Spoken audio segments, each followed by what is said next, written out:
नमस्कार, मायमावली हिंदी समाचार में आपका स्वागत है और मैं हूं शेख इस्माइल। पूर्व मंत्री व बीआरएस जिला अध्यक्ष जोगू रामन्ना ने कहा है कि जिला प्रभारी मंत्री जूपल्ली कृष्ण राव ने जिले में क्रियान्वित किए जा रहे हैं नए विकास कार्यक्रमों व लंबित कार्यों का जिक्र न करके लोगों को गहरी निराशा दी है।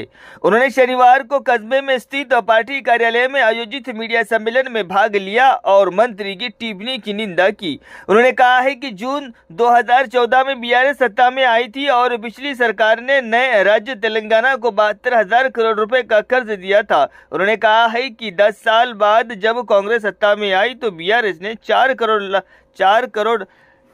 लाख करोड़ रुपए का कर्ज दिया। उन्होंने कहा है कि ये अजीब है कि मौजूदा कांग्रेस मंत्री कह रहे हैं कि बीआरएस ने 8 लाख करोड़ रुपए का कर्जा लिया है। वाईएसआर और केसीआर मंत्रालयों में काम कर चुके वरिष्ठ मंत्री जूपल्ली से कहा कि झूठ बोलना सही नहीं है। उन्हें इस बात पर गुस्सा था कि मंत्री का दौरा 2 दिवसीय जिले का दौरा फायदेमंद होगा, लेकिन कोई फायदा नहीं हुआ।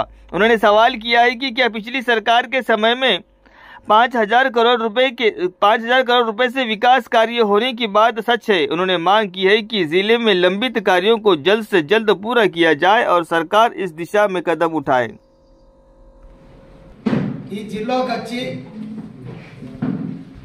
ఈ జిల్లాలో ఉన్నటువంటి పెండింగ్ పనుల విషయంలో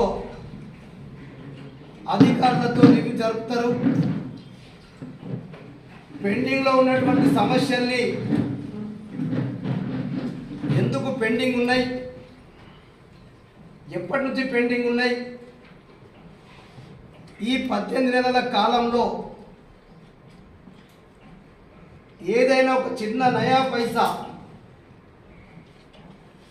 పెండింగ్ లో ఉన్నటువంటి టీఆర్ఎస్ పార్టీ ప్రభుత్వ హయాంలో తెలంగాణ తొలి ముఖ్యమంత్రి కేసీఆర్ గారి హయాంలో ఎన్నైతే 5,000 కోట్ల రూపాయలతోటి జిల్లాలో అభివృద్ధి జరిగిందో, ఆదిలాబాద్ కొత్త జిల్లా ఇంపార్టెంట్ ఉన్నటువంటి రైతుల విషయం కావచ్చు, విద్యా రంగంలో కావచ్చు, వ్యవసాయ రంగంలో కావచ్చు, ఏమైనా చర్చిస్తారేమో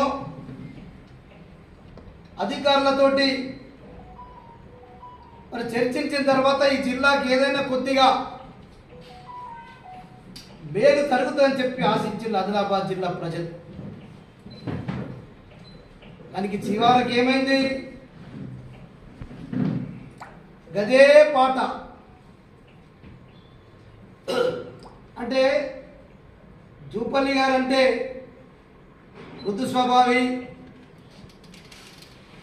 మానవత్వం ఉన్నటువంటి వ్యక్తి, అబద్ధాలు చెప్పడు, సత్యదూరమైనటువంటి మాటలు మాట్లాడని చెప్పి జిల్లా ప్రజలు కోటి ఆశలతోటి ఎదురు చూసింది।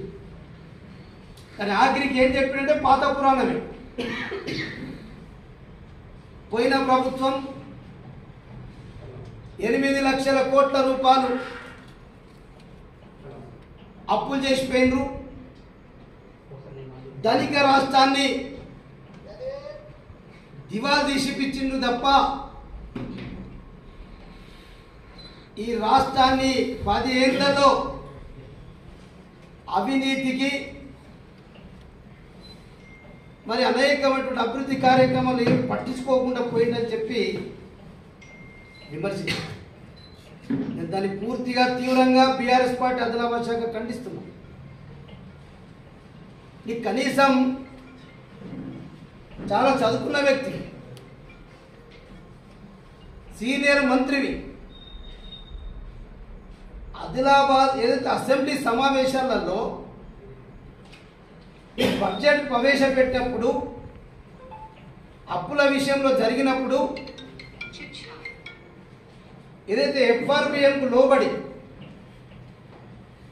ఏదైతే ఫిజికల్ రెస్పాన్సిబిలిటీ అండ్ ఏదైతే బడ్జెట్ దాన్ని ఎఫ్ఆర్బిఎం అంటాం, ఎఫ్ఆర్బిఎంకు లోబడే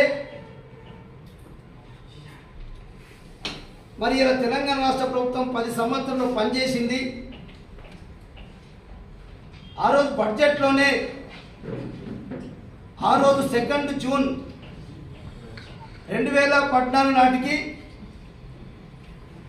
ఆనాడు 72,688 కోట్ల రూపాయలు పాత ప్రభుత్వం అప్పుగా ఇచ్చింది. క్లారిటీగా చెప్తున్నాం. 72,688 కోట్లు అప్పుగా ఇస్తే